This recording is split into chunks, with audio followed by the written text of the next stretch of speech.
Chapter 1. The man nobody expected. Thursday afternoons were usually the most predictable part of Debbie Town's week. That wasn't a complaint. As far as Debbie was concerned, predictability was underrated. Predictable software didn't crash. Predictable coworkers didn't create emergencies at 4:30 on a Friday. Predictable lunches meant she knew exactly how much hot sauce to put on her burger. Most importantly, predictable people tended not to waste her time. At 31 years old, Debbie had developed a healthy appreciation for stability. The lunch crowd at Mason's diner buzzed around her as she stood near the exit with the usual collection of coworkers. 6 of them had formed a regular lunch group over the years. Some were from her systems diagnostics team. Others worked in entirely different departments. Sean Teller was one of the latter. He stood near the door holding it open as everyone filtered toward the exit. "See you all back in the trenches," one of the accountants joked. "We work in climate-controlled offices," Debbie said. "The trenches of modern capitalism. That's significantly less dramatic." The group laughed. Sean smiled faintly. That was another thing about Sean. He wasn't antisocial. He wasn't shy. He just seemed perfectly content speaking only when he actually had something to say. Debbie had always appreciated that. They'd started at the company during the same orientation cycle 3 years earlier. They occasionally chatted during lunch, exchanged observations about company nonsense, and generally got along well. But that was all. She knew he was reasonable. She knew he was polite. She knew he never talked over people. Beyond that, not much. The diner door opened. The afternoon sun spilled inside. Then everything changed. A scream cut through the air. The sound was sharp enough to freeze conversations. Debbie instinctively flinched. Something brushed past her shoulder. Hard. Startled, she stumbled backward. "What the?" Several coworkers gasped. Debbie looked up. Everyone was staring. She followed their gaze. A man and woman stood on the sidewalk 20 yards away. They were screaming at each other. The woman looked terrified. The man's face was twisted with rage. Debbie's stomach tightened. Then she saw the man draw back his arm. Everything seemed to slow. The woman recoiled. People nearby froze. Someone shouted. The man started swinging, and Sean walked straight toward him. Not ran. Walked. Debbie blinked. For a bizarre moment she wondered if Sean understood what was happening. He wasn't acting like someone rushing into danger. He moved with a strange calm certainty. His mouth was moving. He was shouting something. The distance and noise made the words impossible to hear. The angry man noticed him. His attention shifted. Just for an instant, his raised arm hesitated. Sean moved. 1 second he was walking. The next he exploded forward. Debbie actually stared. Her brain struggled to process the speed. The man swung wildly. Sean dropped low. The punch sailed over him. Without breaking stride, Sean wrapped both arms around the man's waist. Then physics stopped making sense. The man left the ground. Sean twisted. The attacker flipped over Sean's hip. A loud crack echoed across the sidewalk as the man slammed onto the concrete. Several people screamed. The impact sounded painful. The air burst from the man's lungs. Before Debbie could even react, Sean had already repositioned. The man struggled. Sean rolled him onto his stomach. An arm was trapped. A twist. A sickening pop. The man's scream echoed down the street. Debbie felt her eyes widen. Her coworkers looked equally stunned. "What the hell?" someone whispered. The fight was over. Not slowed. Not contained. Over. Sean knelt on the man's back. One knee pinned him in place. The attacker wasn't moving anymore except to groan. Sean looked toward the woman. This time Debbie heard him clearly. "Call 911. Tell them we need police and an ambulance." The woman nodded frantically. Blood stained one side of her face. Debbie suddenly noticed the bruises, the swollen cheek, the trembling hands. The reality of what they'd interrupted settled heavily in her chest. "Oh my God," she murmured. The group hurried forward. Several bystanders joined them. The next 15 minutes passed in a blur. Police arrived. Paramedics arrived. Statements were taken. The woman cried. The attacker cursed everyone within hearing distance. Through it all Sean remained completely calm. Not cold. Not detached. Simply calm. As though he had already processed the situation and moved on to solving the next problem. Debbie found herself watching him while answering questions from an officer. Felt strange. She'd known him for years. Yet suddenly he seemed like someone she'd never met. Eventually the police loaded the attacker into a patrol car. The ambulance drove away. The crowd dispersed. Reality resumed. The 6 coworkers started the walk back to the office. Nobody spoke for nearly 30 seconds. Then the floodgates opened. "Dude, seriously, what was that? How did you do that? That guy was twice your size." Sean sighed. "I don't think that's accurate." "Sean, what? You launched a human being." "I did not launch a human being." "You absolutely launched a human being." Several people immediately agreed. Debbie found herself laughing despite everything. Sean shook his head. "It wasn't like that. It was exactly like that." "Where did you learn that?" another coworker asked. Sean glanced at them. There wasn't even a hint of embarrassment. I'm a Marine. The group collectively stopped walking. Debbie stared. You're what? A Marine. Nobody spoke. Finally, Debbie broke the silence. You never mentioned that. Sean shrugged. It never came up. You served in the military for 4 years and it never came up? It wasn't relevant. Several coworkers burst out laughing. Sean looked genuinely confused by their reaction. Debbie couldn't help smiling. Sean, she said. Most people would consider that relevant information. To systems diagnostics? No. To lunch conversations? Absolutely. He considered that. Fair point. The group resumed walking. Questions immediately resumed. What did you do? When did you serve? Are you serious about still being in shape? Wait, are you still in the military? The reserves, Sean answered. 1 weekend a month. Debbie glanced sideways at him. The quiet man she'd eaten lunch with for years suddenly had entire chapters of life she'd never known existed. Most surprising of all, he didn't seem remotely interested in impressing anyone. No bragging. No dramatic stories. No chest beating. Just simple answers to honest questions. The more she listened, the more fascinating that became. By the time they reached the office building, Debbie realized her perspective had shifted. Not because Sean had won a fight. That wasn't the important part. The important part was what happened afterward. The calm, the responsibility, the complete lack of ego. He'd stepped in because somebody needed help. Then he treated it like the most normal thing in the world. As they entered the building, Sean held the door open for everyone. Again, like nothing extraordinary had happened. Debbie walked past him. Sean. He looked at her. Yeah. For a moment she wasn't sure what she wanted to say. Finally she settled on honesty. I'm glad you were there. His expression softened. Me too. Then he headed toward the elevators. Debbie watched him go. For the first time since orientation 3 years earlier, she found herself wondering something she'd never seriously considered before. Not whether Sean Teller was interesting. That question had clearly been answered. The question was why she'd never noticed just how interesting he really was. Chapter 2. New information. Friday arrived with an unusual problem. Debbie Towns couldn't stop thinking about Sean Teller. Not in a dramatic way. Not in the sort of way romantic comedies insisted happened when a woman met the right man. No swelling music accompanied her morning coffee. No mysterious butterflies appeared. She simply kept remembering things. Small things. The way he'd remained calm while everyone else had been shouting. The way he'd waited with the victim until police arrived. The fact that he'd somehow managed to hide 4 years of military service from coworkers who ate lunch with him 3 times a week. That last one continued to bother her. Not negatively. It was more like discovering a book on your shelf contained several hundred pages you'd somehow missed. By 10:30 Friday morning, she was staring at diagnostic reports while her brain replayed yesterday's lunch conversation. A notification popped onto her screen. Karen, lunch today? Debbie smiled. Debbie, was there ever a question? Karen, just making sure we aren't all being recruited into Sean's secret special forces unit. Debbie laughed out loud. Several nearby coworkers looked over. She waved them off. A few minutes later, another message appeared. Karen, that laugh tells me I'm funny. Debbie, don't let it go to your head. Karen, too late. The rest of the morning passed normally. Work remained blissfully free of emergencies. Nobody accidentally deleted critical systems. Nothing crashed. Nothing caught fire. In information technology, Debbie considered that a successful morning. When noon finally arrived, she headed downstairs to meet the lunch group. The others were already gathered near the front entrance, including Sean. He stood with his hands in his pockets, listening while 2 members of the group continued interrogating him about military life. I still don't believe it, Mark was saying. Sean sighed. You don't believe I was in the Marines? I believe it now. I just don't understand how you never mentioned it. You never said you played trumpet in high school. That's completely different. How? Because nobody uses a trumpet to throw violent idiots into the pavement. Debbie covered a laugh. Sean glanced toward her. His expression brightened slightly. It wasn't a large change. Most people probably wouldn't have noticed. For some reason she did. Hey Debbie. Hey.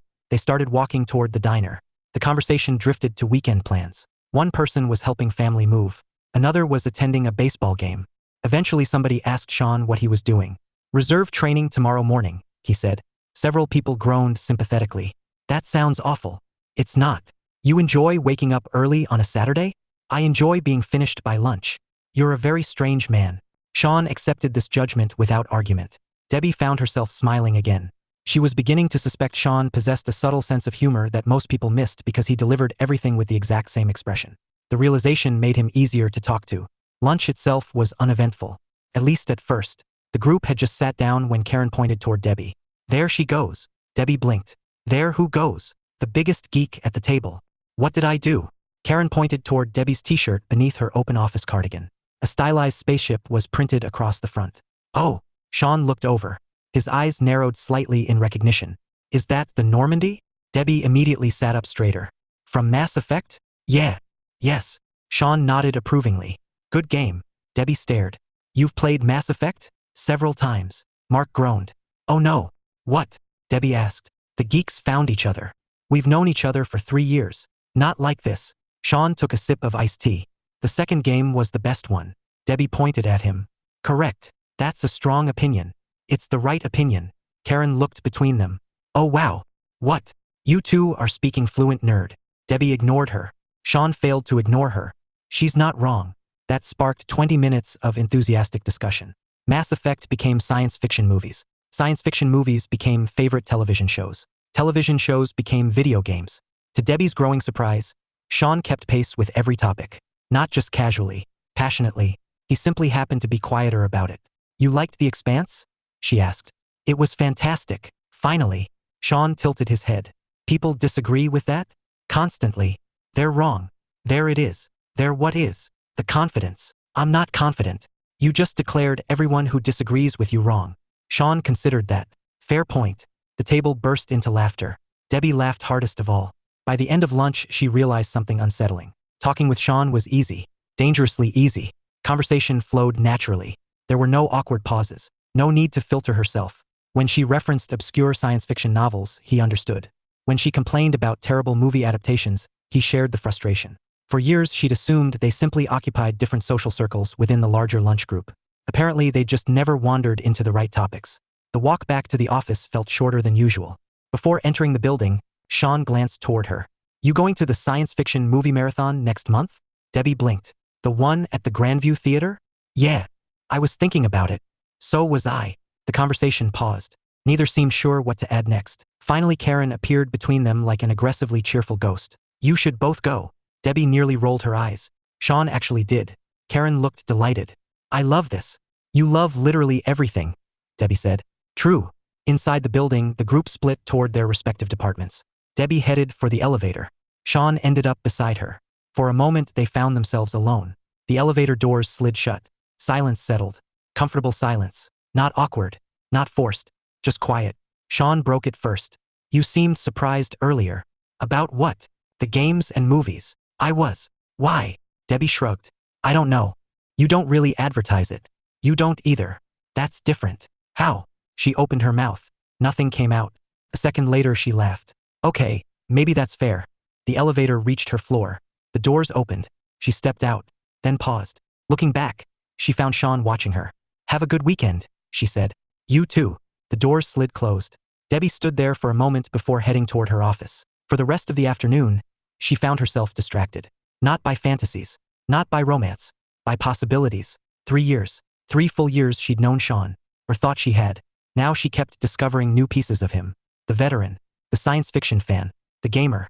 The quietly funny man hidden beneath all that reserve. It was oddly fascinating. Late that evening, she was stretched across her couch with a controller in hand and a science fiction movie playing in the background. Her phone buzzed. A message from Karen. Karen. Admit it. Debbie immediately knew where this was going. Debbie. No. Karen. You haven't even heard the accusation. Debbie. I know you. Karen. Fine. You think Sean is cute. Debbie stared at the screen.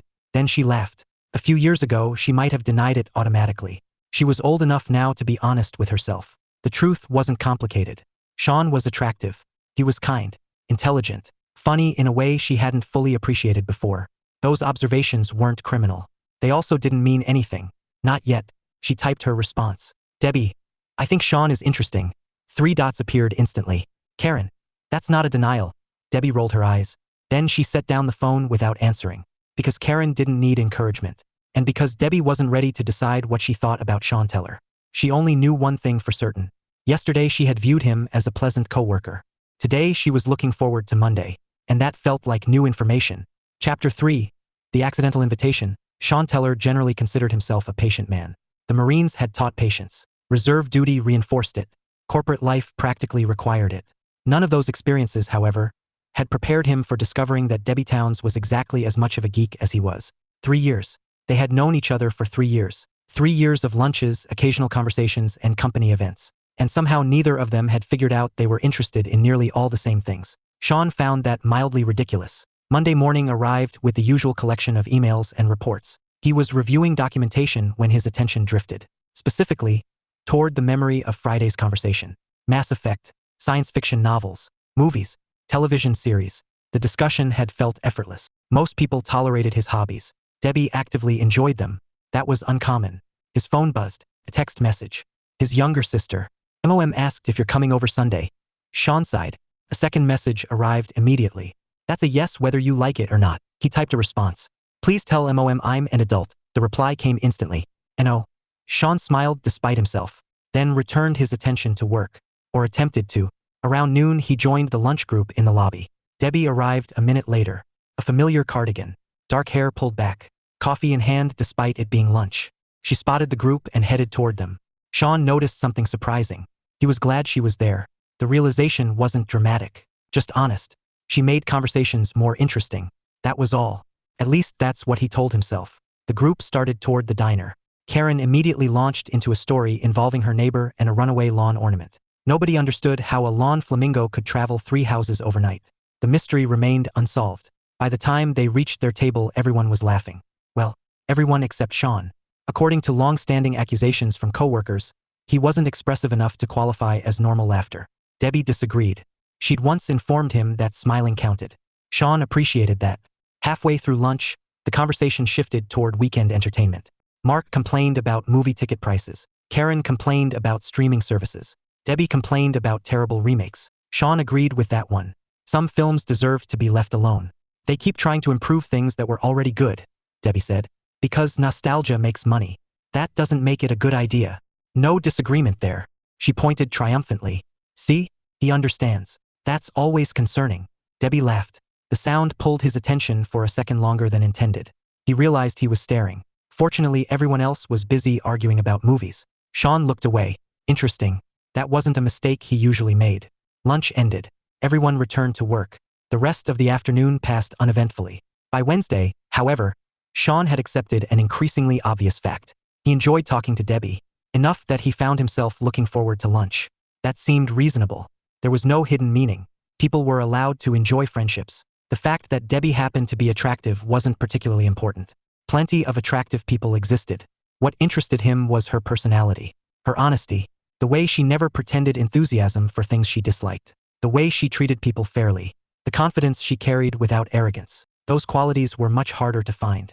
Thursday arrived. 1 week after the incident outside the diner. Lunch was unusually crowded. Every nearby office apparently had the same idea. The group ended up seated across 2 connected tables. Sean found himself next to Debbie. The placement wasn't intentional. At least not on his part. Karen's suspicious grin suggested otherwise. Sean chose not to investigate.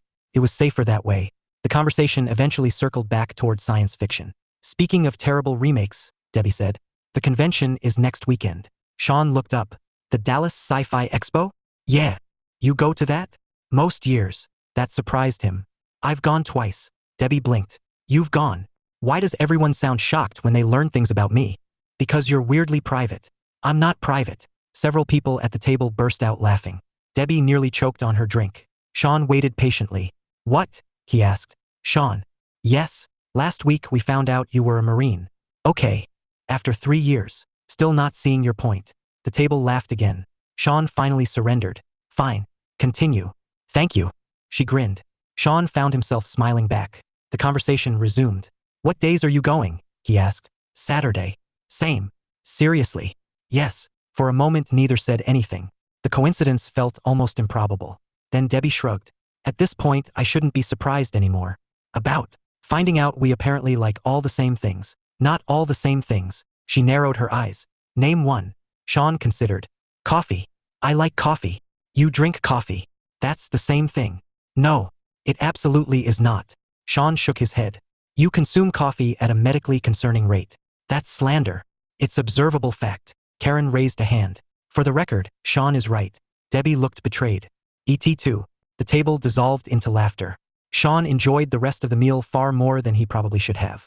When lunch ended, people trickled away in groups. For once, he and Debbie ended up walking behind everyone else. The street was relatively quiet. The weather was pleasant. The conversation continued naturally. Neither seemed in a hurry to end it. You really go every year? Sean asked. Mostly. What do you usually do? Panels, vendors, people watching. She paused. The costumes are half the fun. They can be impressive. You say that like you've never worn one. Sean looked straight ahead. Debbie immediately noticed. No. I did not hear a denial. I was talked into it once. Debbie's eyes widened. Oh, this I need to hear. His resignation came quickly. It was years ago. What costume? No. What costume? No. Sean. No. Was it Star Wars? No. Star Trek? No. Marvel. Sean groaned. Debbie looked delighted. How bad is it? It was Master Chief. She stopped walking. Sean took 2 more steps before noticing. When he turned back, she was laughing. Not teasing. Genuinely laughing. That somehow made it worse. You dressed as Master Chief? One time. This is incredible. It was not. It absolutely was. He shook his head. They resumed walking, both still smiling. As they approached the office building, Debbie spoke again. You know what's funny? What?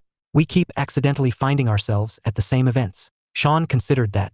She wasn't wrong. Lunches, shared hobbies, the convention. A thought occurred to him. Simple, reasonable, entirely harmless. If we're both going Saturday anyway, he said, we could just meet there. The words left his mouth. Immediately afterward, he realized how that sounded. Debbie blinked. Sean blinked. A brief silence followed. Neither appeared entirely sure what had just happened. He could practically hear his sister laughing somewhere in the distance. Recovery seemed impossible. Fortunately, Debbie spoke first. Yeah. Her smile returned. That actually sounds fun. Relief arrived instantly. Okay. Okay. Another silence. Not awkward exactly. Just new. Something had shifted. Very slightly. The office doors appeared ahead. Text me the time? Debbie asked. Sean nodded. Will do. They stepped inside. Elevators waited nearby. Coworkers filled the lobby. Everything looked exactly the same as always. Yet as Sean headed toward his department, he couldn't shake the feeling that something important had happened. Not because he'd planned it. Not because he'd intended it. Quite the opposite. The invitation had appeared naturally. Without games. Without strategy. Without pretending. And somehow that made it matter more. For the first time in quite a while, Sean found himself genuinely looking forward to Saturday. Not just because of the convention. Because Debbie would be there. Even if neither of them was quite ready to admit why that mattered. Chapter 4. Variables and Assumptions. Debbie Towns arrived at the convention center 15 minutes early. This was entirely intentional. If she showed up early enough, then she could honestly tell herself she wasn't eager. She was simply being punctual. There was a difference. A very important difference. At least that was the argument she was making to herself while standing near the main entrance clutching a cup of coffee. The argument had obvious flaws. She had spent nearly 20 minutes picking a t-shirt that morning. Normal friendships did not generally require outfit decisions. The fact that she was aware of that fact annoyed her. She checked her phone. One new message. Sean. Parking took longer than expected. 2 minutes out. Debbie smiled before she could stop herself. Debbie.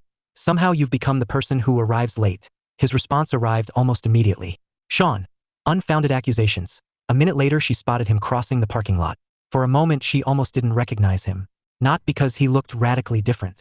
Because he wasn't dressed for work. Jeans. Dark sneakers. A navy blue sci-fi t-shirt she'd seen advertised online. Much more casual than his usual office attire. As he approached, he noticed her shirt. A slow smile appeared. The Normandy again? It remains a great ship. It exploded. Several times. That doesn't support your argument. It absolutely does. Sean nodded thoughtfully. You make a compelling point. No, I don't. No. They both laughed. The awkwardness Debbie had worried about never materialized. Within minutes they were inside wandering through vendor booths packed with collectibles, books, costumes, and artwork. Everywhere she looked, people were enthusiastically celebrating things they loved. It was one of her favorite places to be. Sean seemed equally comfortable. They spent nearly an hour browsing. One vendor specialized in vintage science fiction novels. Another sold handcrafted models. A third appeared entirely devoted to convincing people that they needed lightsabers. Debbie was alarmingly susceptible to those arguments. You already have one, Sean pointed out. I don't have that one. They're identical. She looked offended. They are not. Sean folded his arms. Explain the difference. This one has weathering details. It's scratched. It's authentic. It is intentionally damaged. You lack imagination. Sean accepted this criticism. Eventually they reached a display containing military science fiction novels. Sean picked one up. Debbie noticed immediately. You've read that 3 times. It was good. I liked it. That's a dangerous phrase. Sean looked amused. What do you mean? You only use positive language when you really mean it. I don't think that's true. You described Mass Effect as good. Because it is. You described the coffee machine at work as acceptable. Also accurate. She laughed. Sean shook his head. You analyze people too much. I work in diagnostics. That's computers. The skill transfers. That's concerning. The morning continued in the same comfortable rhythm. Conversation flowed naturally. Jokes appeared effortlessly. Neither seemed rushed. When lunchtime approached, they found a quieter corner near a food court and claimed a table. Debbie sat down with a sandwich and looked around. This is nice. Sean nodded. It is. For a few seconds, neither spoke. The silence settled comfortably. Strangely comfortably. Enough that Debbie noticed. Most people felt compelled to fill every pause. Sean didn't. He seemed perfectly content letting conversations breathe. It was refreshing. So, she said eventually, can I ask something? You can ask. You're avoiding answering. I'm determining whether I'll answer. Fair. Sean took a drink. What do you want to know? Debbie hesitated, then decided honesty was easier. Why didn't you ever tell anyone about being a Marine? Sean looked genuinely puzzled. For the same reason I don't tell people about high school football. You played football too? His eyes narrowed. That isn't the point. She grinned. Continue. Sean sighed. It was a job. A pretty significant job. Maybe. You spent 4 years doing it. I spent 3 years working here. Nobody's making action movies about systems administration. Give Hollywood time. Debbie snorted. Sean's expression softened. Then he became more serious. It just wasn't something I thought about much. She studied him. The answer felt sincere. Not evasive. Simply honest. That fit everything she'd learned about him. You miss it. The Marines. He thought for several moments. Parts of it. Such as. The people. His answer came immediately. That seemed significant. The structure sometimes. What about the rest? Sean shrugged. I like sleeping in my own bed. Reasonable. I like not getting rained on for days. Also reasonable. I like indoor plumbing. Now you're just showing off. He laughed. Actually laughed. Not merely smiled. Debbie immediately realized she'd heard that sound only a handful of times. She liked it. That realization arrived unexpectedly. Debbie pushed the thought aside. The conversation shifted. Family, books, favorite vacations. The sort of topics that gradually transformed acquaintances into actual friends. During one discussion about siblings, Sean mentioned helping his niece assemble a gaming computer. You have a niece? Too. That surprised her. You never mention your family. Sean pointed at her. You've said that about everything I tell you. Because you keep revealing major life details. I have a family. That's not unusual. No. But you've known me for years and somehow never mentioned them. He considered that. Maybe you're asking better questions. The simplicity of the answer caught her off guard. Maybe he was right. Most people spent conversations waiting for their turn to speak. Sean actually listened. As a result, he rarely volunteered information that nobody requested. The realization changed something. Not about him. About how she'd been viewing him. The quietness wasn't distance. It wasn't secrecy. It was thoughtfulness. Hours passed quickly. By late afternoon, they attended a panel discussion and wandered a final section of exhibits before heading toward the parking lot. The sun hung low in the sky. People streamed toward their vehicles carrying bags filled with purchases. It was fun, Debbie said. It was. She glanced sideways at him. I wasn't sure what to expect. Neither was I. Any regrets? You purchased a second lightsaber. That's not a regret. It will be. You're wrong. Sean smiled. No comment. They reached the parking area. For the first time all day, uncertainty appeared. The day was ending. Debbie found herself disappointed. The feeling was immediate and unmistakable. Interesting. So, she said. So. Neither moved toward their cars. Debbie noticed that too. Finally Sean gestured toward her new purchase. Try not to accidentally hit anyone with that. I'm a responsible adult. You bought a glowing plastic sword. It is not plastic. Goodbye, Debbie. She laughed. Goodbye, Sean. They headed toward separate vehicles. Halfway there, Debbie glanced back. Sean had already reached his truck. For some reason he looked back at the same moment. Both paused, then awkwardly waved, then immediately continued walking. Debbie climbed into her car shaking her head. The entire thing had been ridiculous, and enjoyable, and surprisingly easy. She sat behind the wheel for several moments before starting the engine. As she drove home, her thoughts wandered. The problem wasn't attraction. She'd already acknowledged that. Sean was attractive. That wasn't complicated. The problem was interpretation. She couldn't tell whether he was interested in her romantically, or whether this was simply friendship. A very good friendship, admittedly. Sean treated everyone respectfully. He listened to people. He was kind. None of those qualities automatically meant anything. In fact, assuming they did would be unfair. She'd seen too many people mistake basic decency for romantic interest. She refused to do that. By the time she reached home, she'd settled on a conclusion. The convention had been wonderful. She liked spending time with Sean. She wanted to spend more time with him.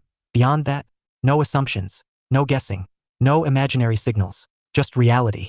The only problem with that plan was that reality became considerably more complicated when she discovered herself smiling at a text message from him 2 hours later. Sean. I looked it up. She stared at the screen. Debbie? Looked what up? Sean. The lightsaber. A second message appeared. Sean. It is apparently metal. Debbie laughed so hard she nearly dropped her phone. Debbie, I accept your apology. 3 dots appeared. Sean. That wasn't an apology. The smile stayed on her face long after the conversation ended. Unfortunately, that smile created a new problem. For the first time, Debbie wasn't entirely sure whether friendship was what she was hoping for, and that realization was considerably more frightening than any glowing sword. Chapter 5. The honest conversation. Sean Teller had always found dating advice confusing. Not because he didn't understand people. Quite the opposite. Most dating advice seemed built around avoiding simple conversations. Play hard to get. Wait 3 days before texting. Don't appear too interested. Create mystery. Manufacture scarcity. Every time he encountered those ideas, he came away with the same conclusion. That sounded exhausting. If he liked someone, he preferred to simply act like it. Unfortunately, liking someone and knowing whether they liked you back were entirely different problems, which was how Sean found himself sitting on his sister's back patio on a Sunday afternoon being interrogated. His sister, naturally, was enjoying herself. You like her? Sean glanced up from his drink. I never said that. You didn't have to. His niece looked up from a handheld game console. Who's her? Sean immediately regretted attending the family barbecue. Nobody, his sister scoffed. It's absolutely somebody. His mother appeared from nowhere carrying a plate of food, as mothers often did. What are we discussing? A woman. Sean closed his eyes. His sister pointed triumphantly. See, even mom is interested. Because you're telling her things. I'm telling her interesting things. His niece looked between the adults. Uncle Sean has a girlfriend? No. The answer came from all 3 adults simultaneously. Sean rubbed his forehead. His mother smiled. Then maybe he should. 30 minutes later he escaped. Not because the conversation was hostile. Because it wasn't. His family liked him. They wanted him happy.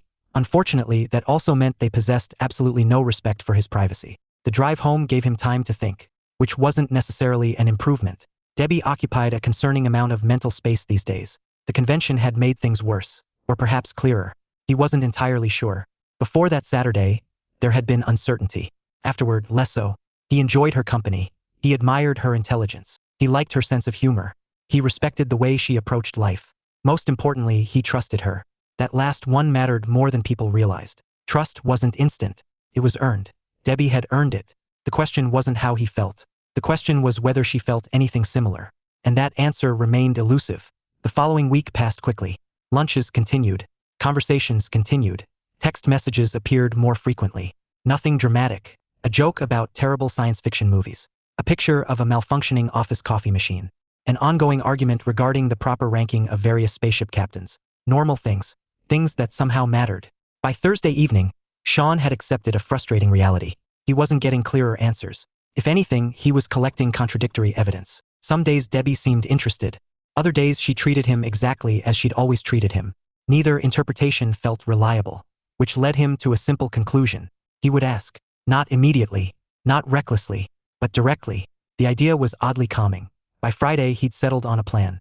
Unfortunately, reality intervened, specifically in the form of Karen. They were finishing lunch when she looked from Debbie to Sean and smirked. Sean immediately distrusted that expression. What? Debbie asked. Karen grinned. You two have become predictable. We have not. You text. So? You leave lunch talking. We were discussing movies. You have inside jokes. Debbie pointed at her. Everyone has inside jokes. Karen looked delighted. The conversation continued around them, but Sean noticed something. Debbie seemed uncomfortable. Not upset. Not angry. Just uncertain. The moment passed quickly. Still, it lingered in his thoughts for the rest of the afternoon. Maybe because he understood the feeling.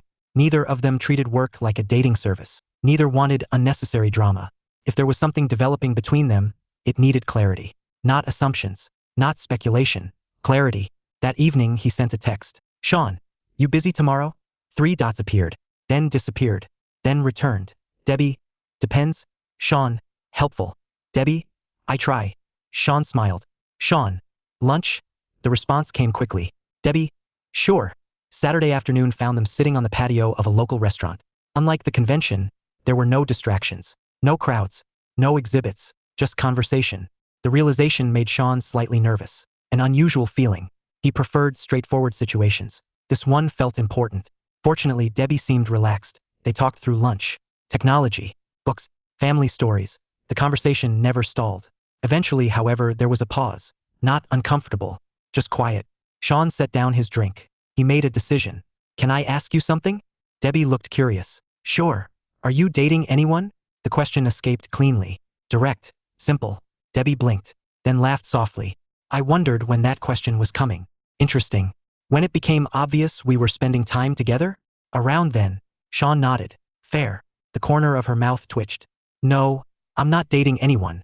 Relief arrived more strongly than expected. You? She immediately looked amused. If you are, this conversation gets very awkward. I'm not. Good. They both laughed. Then the quiet returned. This time it felt different. A threshold. One they both recognized. Sean had crossed too many dangerous roads in life to get nervous about words. Yet somehow this mattered more. Maybe because being honest always involved risk. He looked at her. Okay. Debbie waited. I think you're great. The words sounded inadequate. Still true. Her expression softened. Sean continued. I like spending time with you. She didn't interrupt. I don't know exactly when that changed from friendship into something else. A small smile appeared. But it did. The smile stayed. Sean, he raised a hand slightly. Let me finish. She nodded. I don't play games. The statement earned an immediate laugh. I know. I mean it. I know. Sean smiled. I like you. The honesty felt surprisingly easy. Maybe because it was true. I am interested in seeing where this goes. His voice remained steady. No pressure. No expectations. No dramatic speeches. Thank goodness. But I wanted to be clear. Debbie looked down briefly, then back at him. The expression on her face made something in his chest loosen. Relief, warmth, hope, possibly all three. I was starting to think you weren't interested. Sean stared. What? You never flirt. I absolutely flirt. No. Debbie. No. A laugh escaped him. I do. You really don't. That's ridiculous. You discuss books. You like books. That's not flirting. Sean pointed at her. I bought coffee. You buy everyone coffee. His argument collapsed instantly. That's fair. Debbie laughed, then became serious again. I like you too. There it was. Simple. Direct. No ambiguity. No guessing. Just truth. For several seconds, neither spoke. The moment settled comfortably between them. Finally, Debbie shook her head. This is probably the least romantic conversation I've ever had. It's efficient. It's unbelievably efficient. I like efficiency. I know. They smiled at each other. Sean couldn't remember the last time something had felt this uncomplicated. Not easy. Important things weren't easy, but uncomplicated. Two adults. No games. No manipulation. No pretending. Just honesty. Felt refreshing. What happens now? Debbie asked. Sean considered, then answered honestly. I'd like to take you on an actual date. Her smile widened. I'd like that. Good. Good. A beat passed. Then Debbie pointed at him. For the record, discussing books is not flirting. Sean shook his head. It worked, didn't it? Her laughter followed them long after the conversation moved on.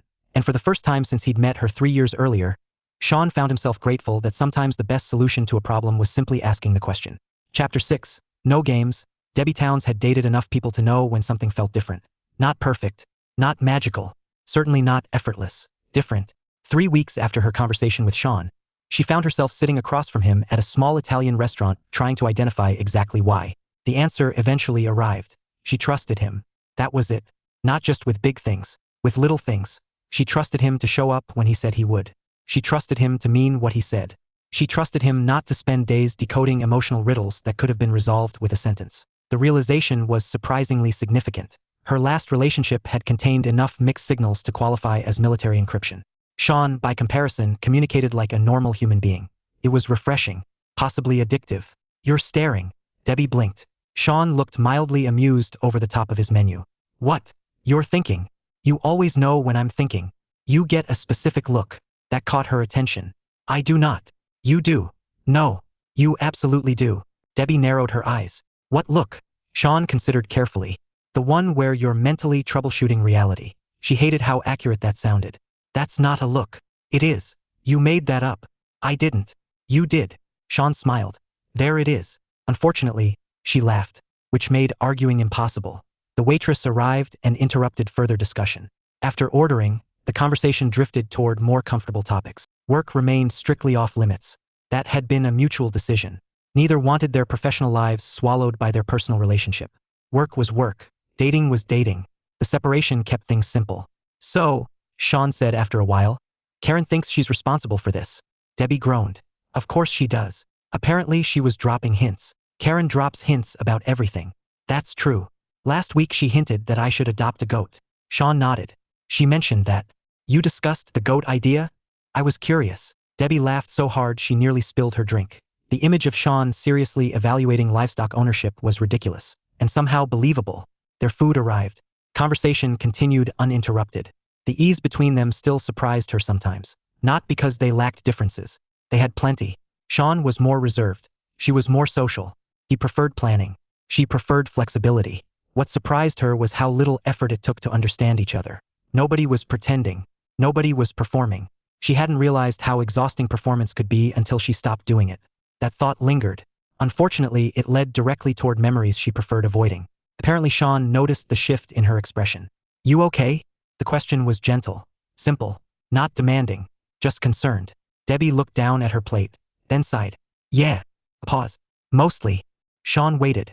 He never rushed people. That was another quality she appreciated. My last boyfriend used to hate this stuff. What stuff? She gestured vaguely. The things I like. Sean looked confused. The food? No. The date? No. My incredible conversational skills? That earned a snort. Your confidence is astonishing. I've been told. Debbie smiled briefly, then continued. He hated the geek stuff. Sean's expression grew thoughtful. The games, the movies, the conventions. She shrugged. Most of it. That confused look returned.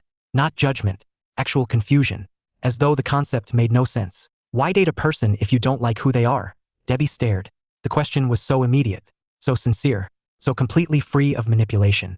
She almost laughed. That's what I said. Seems reasonable. He had different opinions. Clearly, there was enough dry humor in the statement to make her smile. She leaned back in her chair. He wanted me to change. Sean nodded slowly, but didn't interrupt. He thought once we got serious I'd eventually lose interest in all that stuff. The hobbies, everything. She shook her head. The career too. That got a reaction. A slight tightening around Sean's eyes. Nothing dramatic, just noticeable. He wanted you to quit? Eventually. The words still sounded ridiculous, even years later. He never said it immediately. It was more. She searched for the right description. Death by 1,000 suggestions. Sean grimaced. That expression said enough. He liked the idea of a wife more than he liked the reality of me. The words sat between them, heavy. Sean took a sip of water, then set down the glass. That's stupid. Debbie blinked. The bluntness caught her off guard. What? That's stupid. A slight shake of his head. You seem great. She laughed immediately. There was absolutely no smooth way to say that. Was there? No. You just went for it. Yes. Interesting strategy. Sean shrugged. It was true. Something warm settled in her chest. Not because it was romantic, because it was honest. Sean never seemed concerned with saying the perfect thing. He focused on saying the truthful thing. That mattered more. After a moment she spoke again. You know what my father always told me? What? You can't rush happiness. Sean listened. He used to say you can make decisions that improve your chances. She smiled faintly. But nobody else can create happiness for you. That's smart. He usually was. The smile lingered. He thought people should learn to be happy on their own first. Sean nodded slowly. I agree with that. I figured you might. A comfortable silence followed. Not empty. Reflective. Finally Debbie pointed her fork at him. Your turn. My turn. Relationship history. Sean immediately looked suspicious. No. Oh, come on. No. You know mine now. Sean sighed. The rules remain unfair. Correct. A longer sigh. Then surrender. Fine. Debbie looked victorious. This made him roll his eyes. I haven't dated much. How much is not much?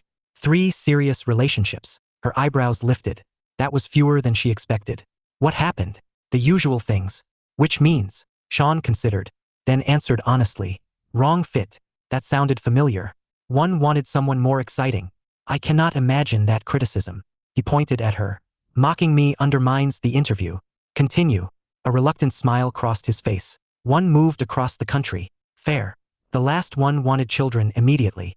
Debbie's expression softened. Immediately? Very. How immediate? Married within a year immediate. That was indeed immediate. What did you want? Sean didn't answer right away. he thought, as he always did, carefully. Then he looked at her. Something real. The simplicity of it struck her. No rehearsed speech. No elaborate explanation. Just truth. A partnership. His voice remained calm. Someone I actually enjoy spending my time with. Debbie found herself smiling. Sean continued. Somebody who doesn't need to pretend. The warmth in her chest grew. Somebody willing to talk about problems instead of creating new ones. That sounds nice. It does. Another quiet moment passed. Then Sean added, honestly, somebody who accepts the weird parts. Debbie laughed. The weird parts. Everyone has weird parts. Fair. I play video games and spend weekends debating fictional spacecraft. Those are not particularly weird by our standards. That's because our standards are questionable. She couldn't argue with that. By the time they left the restaurant 2 hours later, the evening air had cooled considerably. They walked toward the parking lot side by side. Neither seemed eager to leave. The conversation flowed naturally even after dinner ended. Debbie found herself thinking back to her father's advice. You can't rush happiness. For years she'd treated those words as a reminder to be patient. Tonight, however, the message felt different. Perhaps happiness wasn't something that arrived dramatically. Perhaps it appeared gradually. Conversation by conversation. Choice by choice. A foundation built instead of discovered. When they reached her car, Sean stopped. So, he smiled. I had a good time. I know. You know? You get a specific look. Sean groaned. Absolutely not. She grinned triumphantly. Absolutely yes. For a moment they simply stood there smiling at each other. No games. No uncertainty. No pretending. Just two people who genuinely liked one another. It was a remarkably simple thing. And Debbie was beginning to think that simple might be exactly what she'd been looking for all along. Chapter 7. The Future Equation. Sean Teller had never believed that relationships failed because of a lack of love. At least not most of the time. The longer he lived, the more convinced he became that relationships failed because people wanted fundamentally different futures. Love could overcome a lot, could not magically reconcile incompatible goals. That reality had shaped how he approached dating long before he'd met Debbie, which was why, 6 months into their relationship, he found himself unexpectedly nervous. Not because something was wrong, because everything was right. The realization struck him on an ordinary Tuesday evening. They were sitting on opposite ends of Debbie's couch. A science fiction movie played largely ignored in the background. A takeout container rested on the coffee table. Debbie was arguing passionately about plot holes. Sean was mostly listening, as he often did. We're supposed to believe that civilization mastered interstellar travel, Debbie said, gesturing at the television. But they still don't understand basic maintenance schedules? Maybe maintenance budgets got cut. She stared at him. You just invented space bureaucracy. It seems realistic. You're the worst. You keep dating me. That earned a laugh. The conversation resumed. The movie continued. And Sean found himself watching her instead of the screen. Not obviously. He wasn't trying to be creepy. He was simply noticing things. The way her eyes lit up when discussing something she loved. The confidence she carried. The kindness she showed people without expecting anything in return. The fact that she was exactly the same person today as she had been 6 months earlier. No masks. No performance. Just Debbie. A thought appeared. Simple. Clear. Unexpectedly powerful. I could do this forever. The moment arrived so quietly that it almost caught him off guard.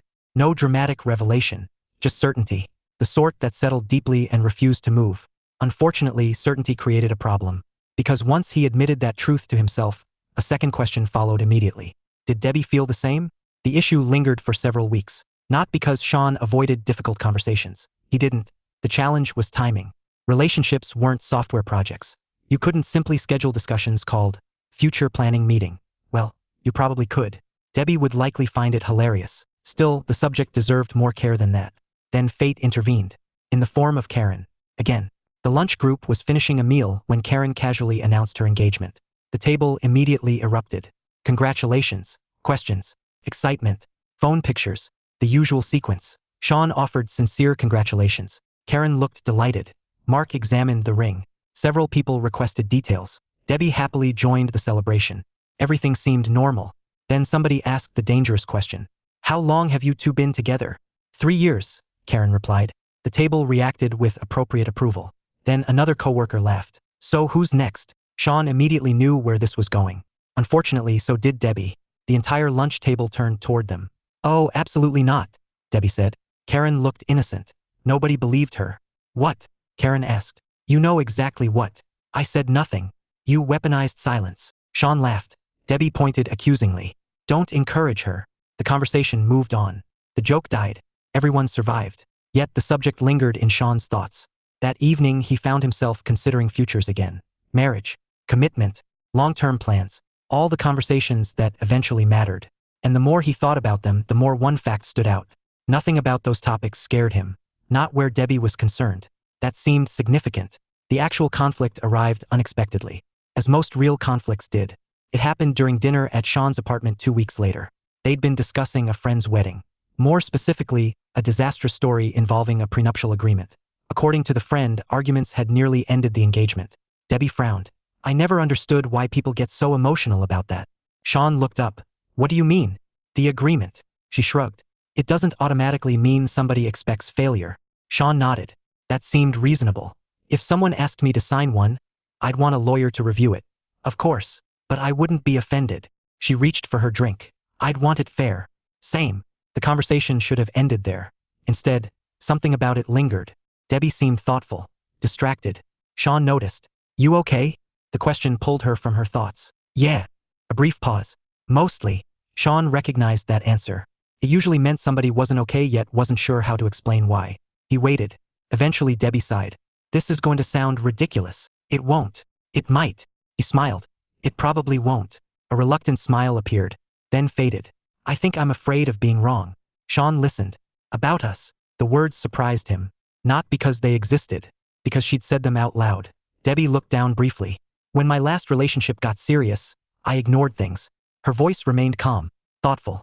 I kept assuming we'd solve problems later. Sean remained quiet. He wanted a completely different life than I did. She shook her head. And somehow I convinced myself that would magically work out. The old frustration was still there. Not sharp anymore. Just lingering. I don't want to do that again. Sean understood immediately.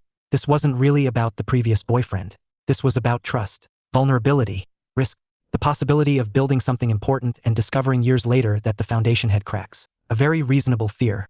Unfortunately, Debbie interpreted his silence incorrectly. The moment stretched slightly too long. Her expression changed. Not dramatically, just enough. And suddenly Sean understood. She thought he was reconsidering. Debbie. She looked up. I am not worried about us. The statement arrived immediately. Firm. Certain. Her surprise was obvious. Sean leaned back slightly, thinking carefully, choosing accuracy, the way he always did. I think you're worried that we haven't talked about enough future stuff. That earned a small nod. Maybe. Fair. He considered, then laughed. A short, surprised laugh. What? Debbie asked. I think we've accidentally been doing the exact same thing. Now it was her turn to look confused. Sean folded his arms. I've been wondering whether you wanted the same things I do. She blinked. What? I know. The absurdity struck them simultaneously. The same concern. From opposite directions. For nearly a month. And neither had mentioned it. Debbie groaned. Oh, that's annoying. It really is. Look at us. I know. We're supposed to be good communicators. Sean nodded. Apparently we're still human. That finally earned a genuine laugh. The tension began dissolving. Sean became serious again. Can I tell you what I want? Please. So he did. Honestly. Directly. No rehearsed speech. No grand performance. I want a marriage eventually. The words felt natural. I want a real partnership. Debbie listened carefully. I don't need everything immediately. He smiled slightly. Honestly, I'd be concerned if it happened immediately. Good. But eventually? He nodded. Yes. The answer came easily. With the right person. For several seconds Debbie simply looked at him. Then her expression softened. I want that too. Relief arrived so quickly it was almost funny. All that concern. All that uncertainty. And once again the solution had been a conversation. Sean shook his head. We really should have discussed this earlier. We absolutely should have. Another pause. Then Debbie pointed toward him. For the record. Oh. If we ever get engaged, and somebody wants a prenuptial agreement, I reserve the right to make fun of the lawyers. Sean smiled. That's fair. And there will be lawyer jokes. I would expect nothing less. The last traces of tension vanished. The future no longer felt uncertain. Not because every question had been answered, but because they'd answered the important one. They were moving toward the same destination. Together. Later that night, after Debbie had gone home, Sean sat quietly in his apartment. The evening replayed in his mind. The fear, the honesty, the relief. It occurred to him then that he hadn't been imagining things all those weeks earlier. He really could do this forever. And for the first time, forever didn't seem intimidating. It seemed like the easiest decision he'd ever made. Chapter 8. The right answer.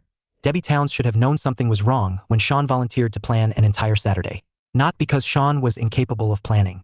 Quite the opposite. Sean planned many things, efficiently, quietly, usually with spreadsheets. The suspicious part was how little information he provided. What are we doing? Debbie asked for the third time. You'll see. She narrowed her eyes. I dislike surprises. You dislike bad surprises. Those are the only kind. Sean didn't take the bait. That alone was alarming. For a man who normally answered direct questions with direct answers, he was being frustratingly evasive, which meant something was happening. The challenge was determining what. As they drove across town, Debbie mentally reviewed possibilities. Movie, museum, convention, random Saturday adventure. Nothing seemed particularly likely. The uncertainty continued until Sean pulled into a familiar parking lot. Debbie immediately recognized it. The convention center. Her confusion increased. Sean. Yes, there isn't a convention this weekend. I know. Then why are we here? You'll see. She sighed dramatically. I'm going to remember this. I know. The parking lot was mostly empty.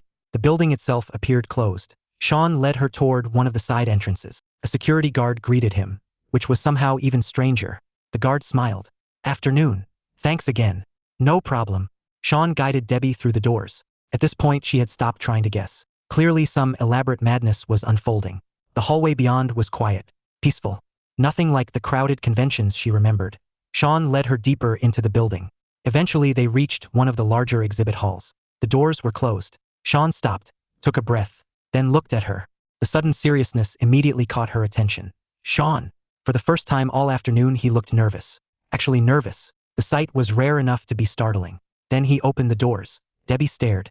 The huge exhibit space was almost empty. Almost. Various displays were scattered throughout the room.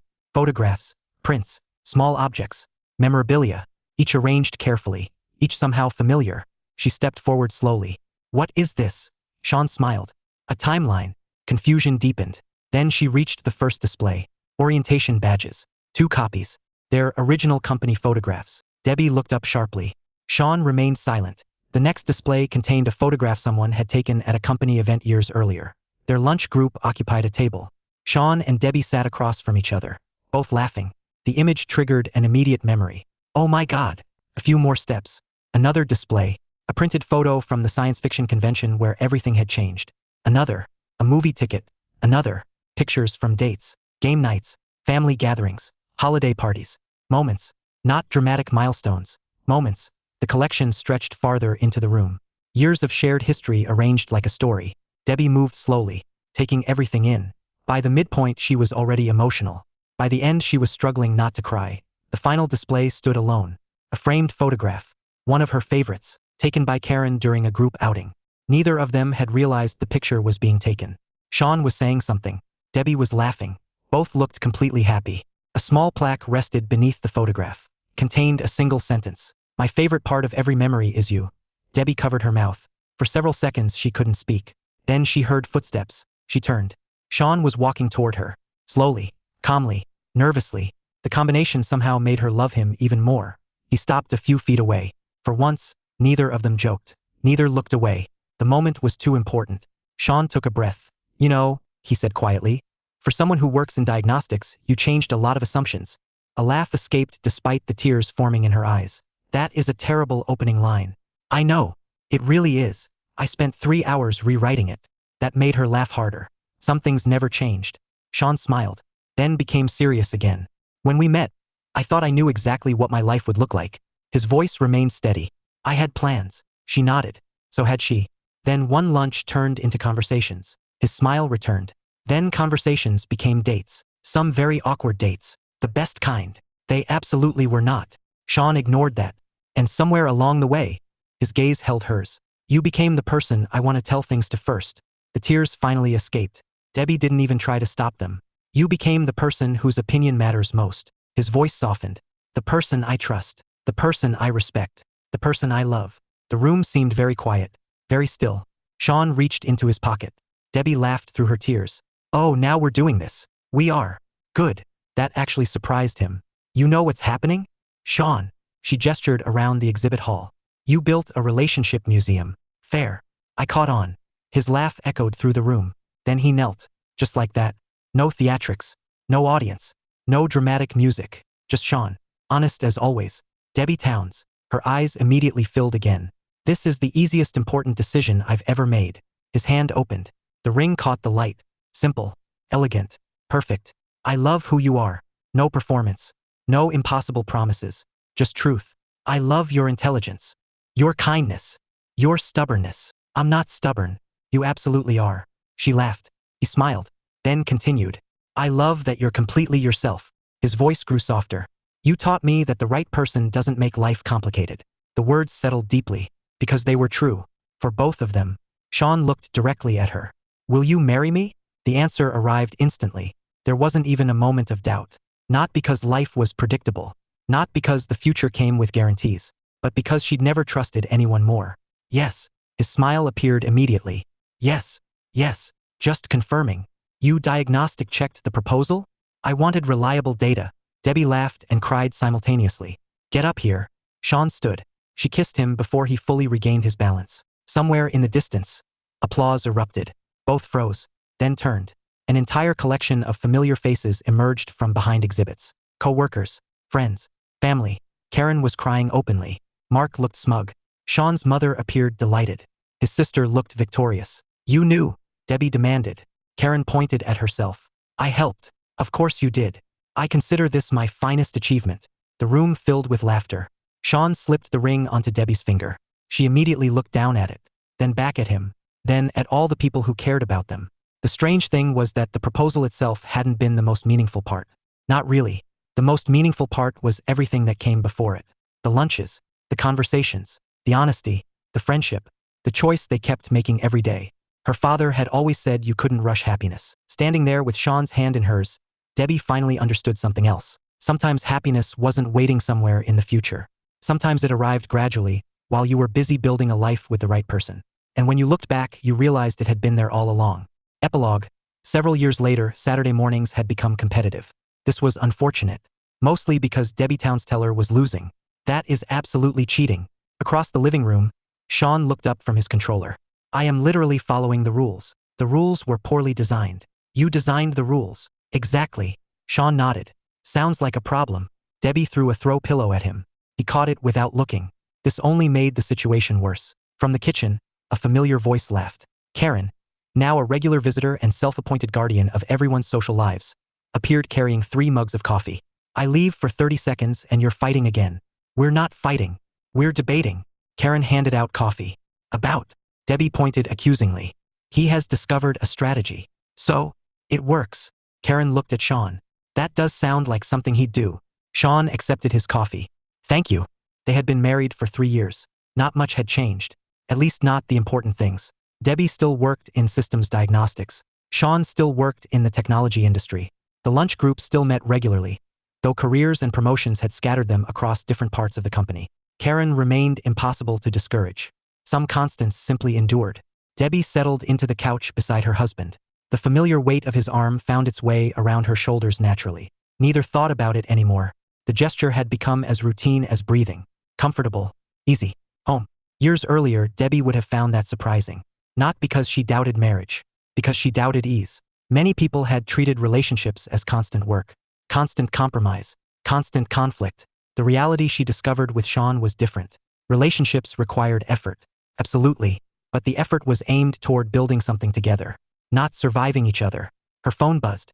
A message from her father. She smiled immediately. What? She handed the phone to Sean. He read the message. Then laughed. Your father remains undefeated. The message was simple.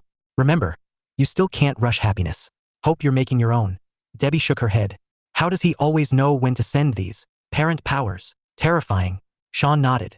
Very. She leaned against him. For a moment the room grew quiet. Comfortable quiet. The kind she'd learned to appreciate. Outside, rain tapped gently against the windows. Inside, coffee steamed. Friends laughed. The weekend stretched ahead. Nothing extraordinary was happening. And somehow that made it perfect. Years ago, she'd worried about finding the right person. Wondered whether compatibility was real. Wondered whether mature, honest relationships actually existed or were simply things people claimed to have. Then a quiet man she'd known for years stepped between an angry stranger and someone who needed help. One impossible afternoon had changed 1,000 ordinary days. Sean looked over. You okay? The question still appeared whenever she got thoughtful. The same question he had asked throughout their first dates. Their engagement. Their marriage. Always simple. Always sincere. Debbie smiled. Yeah. He waited. She loved that he always waited. Just happy. His expression softened. Good. The answer was enough. No further explanation required. Across the room, Karen groaned. Oh no. What? Debbie asked. Karen pointed between them. You two are doing the thing again. The thing. The disgustingly married thing. Sean looked confused. We're sitting on a couch. Exactly. Debbie laughed. Sean looked even more confused. Karen threw up her hands. You know what? Never mind. The laughter that followed filled the room. Debbie leaned against her husband and smiled. Her father had been right all those years ago. You couldn't rush happiness. You could build a life that welcomed it. You could choose honesty, choose kindness, choose partnership. And if you were lucky, one day you'd look around and realize that happiness wasn't something you'd been chasing. It was sitting beside you on the couch, stealing your strategy in a video game and insisting he was playing fair. For Debbie, that was more than enough.